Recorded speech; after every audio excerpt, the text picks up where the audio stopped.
The title of today's message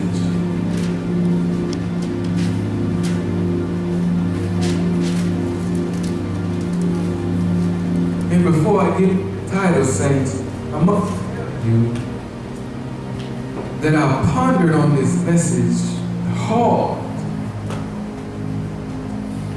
because I felt like, well, this is what I was telling God. I said, God, I don't know if I teach this one, God. This might leave them confused. I don't know if they be able to grab what you're saying. So I'm like, can you give me something else?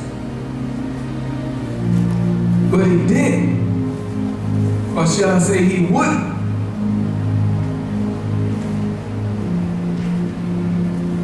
I'm still stuck on free, y'all.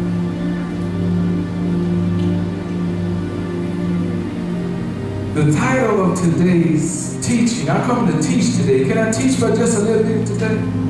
Can I just teach you just for a second today? The title of today's teaching is called, It's Time to Catch Up.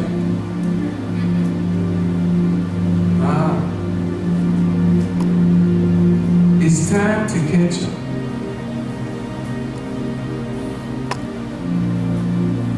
We're going to start off in the book of Genesis. And we're going to end up the book of Romans. But for those that can catch what I'm getting ready to say, notice we starting off in the book of Genesis. For those that can follow me, you're going to be able to follow. But we're starting off in the book of Genesis. That might be telling you something. But I took the liberty to look up the word catch up. And the Webster Dictionary says catch up means to. I'm going to read it to you because I want you to understand where we're going to.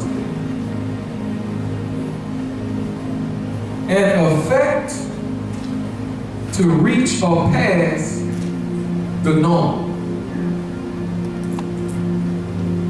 And that particular definition stood out to me because of the word normal. What is the norm? Full of questions today, y'all. What would be the norm? I'm glad you asked.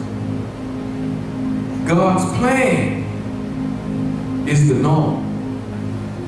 So this is my first question. If God's plan is perfect, I feel my teaching. If God's plan is perfect, if everything that he does is perfect, then by his power and by his spirit, his plan is perfect. So therefore, God is not the one that's playing catch up.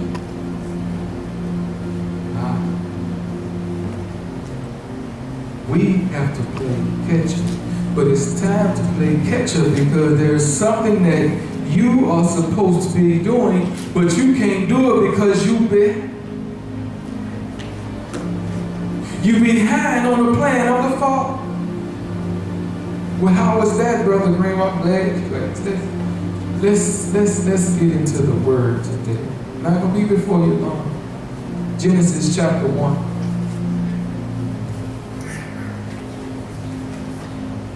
Verses 26 and 27. I feel my teacher. I'm going to release this word. I got to get it out, saints. And it reads, I'm going to read verses 26 and 27. Then I'm going to read verse 7 of chapter 2. You with me? We're going to find out about this catch-up game because it's time for us to catch up. Have your way, Holy Ghost. And it reads, and God said, let us make man in our image and after our likeness, and let them have dominion over the fish of the sea, and over the fowl of the air, and over the cattle, and over all the earth, and over every creeping thing that creepeth upon the earth. So God made man in his own image. And in the image of God created he him. Male and female created he them. Over in verse 7 of chapter 2 it reads, "And the Lord formed man of the dust of the ground, and breathed into his nostrils the breath of life, and man became a living soul." Now let's go back to verse 26.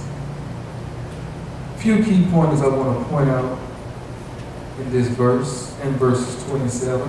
But this is my question.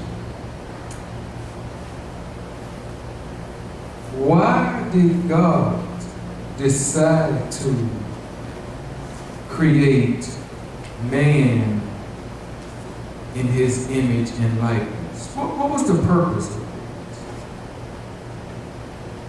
What was the purpose of it? The word image, I'm going to teach you today, y'all. Should have my blackboard up. I'm going to teach you today. The word image means a physical likeness or representation of a person, animal, or thing made to be visible. So in other words, when God created you and I,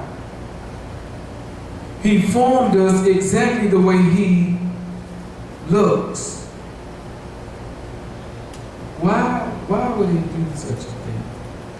I mean, he created every animal different. And he gave Adam the ability to name every animal that he created. But yet when it came down to you and me, he created us in his own image. Why would he do such a thing?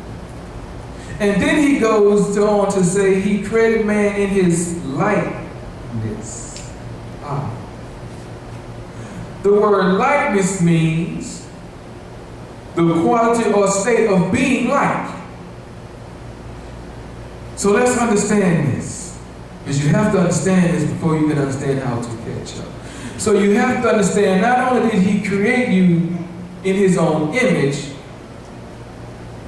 made you look exactly the way that he looks, but he created you in his own likeness. So he gave you the very abilities that he has himself. I'm trying to create a picture for you today.